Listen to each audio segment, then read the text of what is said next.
Where have we gone wrong?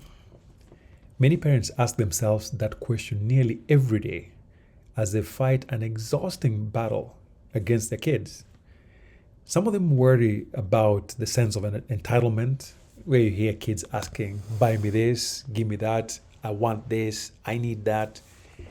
And sometimes, even after an amazing day out at the park having a great time, the kids will still find something to fixate on during the ride back home. Daddy, why didn't you buy this? Why didn't we get this? Can we go get that? Very common. And there seems to be a lot of complaints going around that we are simply raising a generation of spoiled children. And that ending up parenting a spoiled child is a very real danger for many of us. Many parents' greatest fear is that their child will become one of those quote unquote spoiled kids. And therefore, some of us end up adopting our parenting styles, hopefully to prevent this undesired outcome. Well, welcome, friends. This morning I have a very early flight to Nairobi, and my sister is driving me to the airport. We're heading out to Kisumu International Airport. So I want you to come with me as we drive from Karating in Kisumu in Western Kenya, all the way to the airport. I should be back by evening. The flight from Kisumu to Nairobi is about 35 to 40 minutes. So it's a quick, short trip heading to Nairobi, and then I'll be back by evening. So as we drive to town, I want to share with you some of what I'm reading about regarding parenting kids today. I'm not here to give people lessons on parenting, on what people should do. I still firmly believe that parents should raise their kids however they choose. So in this video, I'm simply going to share with you some of the things I'm reading about. If you find something useful, fine. But if you don't, that's okay as well. So please don't feel judged. We are all dealing with the same things. Some of the more common complaints that parents talk about, that I'm reading about, are things like, number one, it seems like some of our kids really struggle with taking no for an answer. Oh, my daughter is one of those. You tell her no, she's going to give you quality tantrum. And given that she's 3, that's not unexpected. And of course, other kids are really more into receiving than giving. Learning to be more of a giver is a very foreign concept for some of our kids. And in fact, some people even frame our kids as unappreciative because of that. Some of our kids demand things immediately. Like this desire for immediate gratification is really intense, where they want it and they want it now. They don't care how that's going to happen, but for you as a parent, you expect to deliver things instantly. Snap your fingers and make it happen. And of course, this makes people think that our kids only think of themselves. Now, at a certain age, this is not unusual. Developmentally, it's actually appropriate for kids to be self-centered, especially when they're 1, 2, and 3. That's really not unusual. But what happens when these things extend beyond the developmentally accepted age range, where our kids just simply are never satisfied? No matter what we give them, they just want more and more, and it's just never enough. One researcher argues that so much attention has been paid to kids' happiness and their feelings and things like that, to the extent that we've sort of sidelined teaching kids how to care for other people. It used to be that, according to the research, it used to be that parents' primary role was to raise good citizens. And likewise, schools and religious institutions were focused on developing children's ethical character. But now, especially in places like America, not everywhere, but in some cases, teachers are actually discouraged from using even red ink that is considered too negative, or marking an answer with an X. That's too much for a child. And so the accusation here is that we are all about pumping kids with praise, and we shower them even when they've put in the least amount of effort. True or not, this is what I'm reading about.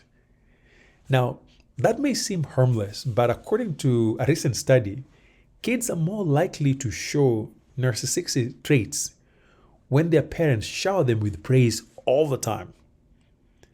Now, the author of that study concluded that parents can actually convey affection and appreciation to children without necessarily making them think they're better than others. You can still get a child to realize that they are exceptional in terms of being good at what they do without them thinking that exceptionality means you are better than the rest. Now, obvious, perhaps, but is it possible that we are doing it unconsciously? And in reflecting back as a parent, maybe I do that. I don't know. It'll take some level of self-reflection to determine the extent to which I do that as a person. And you think about participation points, where, especially in America, everybody gets their turn at some kind of certificate, some kind of an award. It's almost like everybody's going to win all the time. And usually when the kids get outside those bubbles, when reality hits them for the first time, a lot of them are shocked that for the first time they can actually fail an exam. For the first time, they are told no. Because the bubbles we have created for them, unfortunately, don't allow them to experience these things. In fact, sometimes we are accused of overcompensating, where for some of us, we try to give our kids the things we never had. And I don't think that's a bad thing. We all have that desire. But when you overdo it, could it be something harmful? In some cases, I've seen cases where, as parents, we anticipate the kids' request and we fulfill those requests even before the kids ask. So these kids don't even learn to stand up for themselves and to self-advocate. In some cases, we are accused of spending all our waking hours around our children. And that is actually true for me as a parent who works from home. I have very limited options. I'm around my kids all the time, whether we're going to park, whether they are playing. We are always around our kids. In some cases, we pick up after our kids. They play with their toys, and then when they're done, it's us to clean it up. We don't ask them to clean up themselves. In some cases, when they try something, if it doesn't work, we just let them give up instead of making them stick to it. We've also been accused of using lots of empty threats where we don't follow through. You'll hear a lot of Abruchuadi, which often means I'm going to beat you up. And of course, no follow through. And the lesson we end up teaching kids that it simply means those threats are completely empty. So they have no reason to pay attention to us. Now, unfortunately for us, it is said that these things combined may contribute to us nurturing mean-spirited kids or violent kids, or kids who are really socially struggling in terms of being proper citizens. And of course, as they say, monkey see, monkey do. If they're observing us doing the same things we don't want them to do, those lessons are very firm in their kids. Because if you say something is bad, yet the parent is doing it, what they see is probably more powerful than what we tell them. So in fact, somebody said that if you're worried about happiness, research actually suggests that maybe a promising way to promote happiness is to tune kids' attention to others, to get them to focus on other people. And this researcher, Westburn, actually says that those are some of the most durable and robust sources of happiness when you focus on taking care of other people and helping kids to expand their circle of concern. So besides just caring for their family and friends, having them learn to care for people like a bus driver or a school janitor, a random person that they've seen out there, so that they're not just focused on the people that are most critical in their daily lives. So here's some parenting lessons that I'm still reading about. I don't know enough. I'm still looking up. If you have some great tips out there, please share. Anything that will help, we'll appreciate. So tip number one from what I'm reading right now is that feel free to say no without feeling guilty. Say no and leave it at that. You can choose to explain, but you say no and you don't have to feel guilty about it.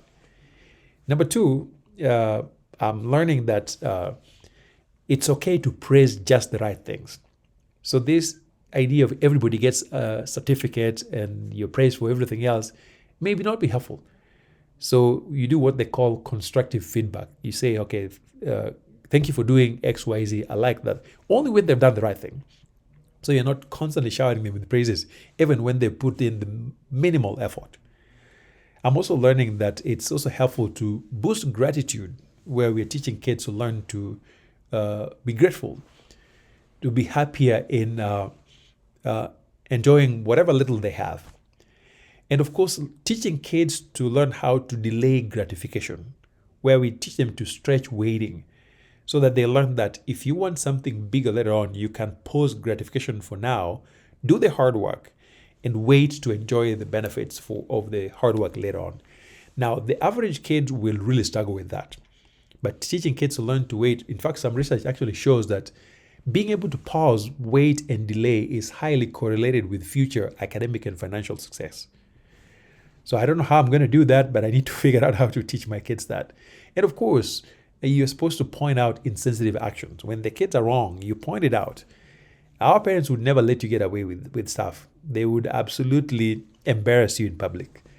In our generation, if you did something silly in front of guests, in front of your friends, you will absolutely get embarrassed right there and there. Now, I don't know whether that works with the current generation, but the point is, point out insensitive actions. Don't let it slide simply because somebody has sensitive feelings. And of course, they're saying that it's really helpful to help kids focus on giving and not getting. Finding practical spaces where kids can actually learn to draw joy in giving back. So sometimes I take my kids when we're going to like a soup kitchen or where I do volunteer work, my kids are always with me. So I'm hoping that would teach them skills like that. Well, I hope this was helpful, folks, and I will see you when I come back from Nairobi. Thank you.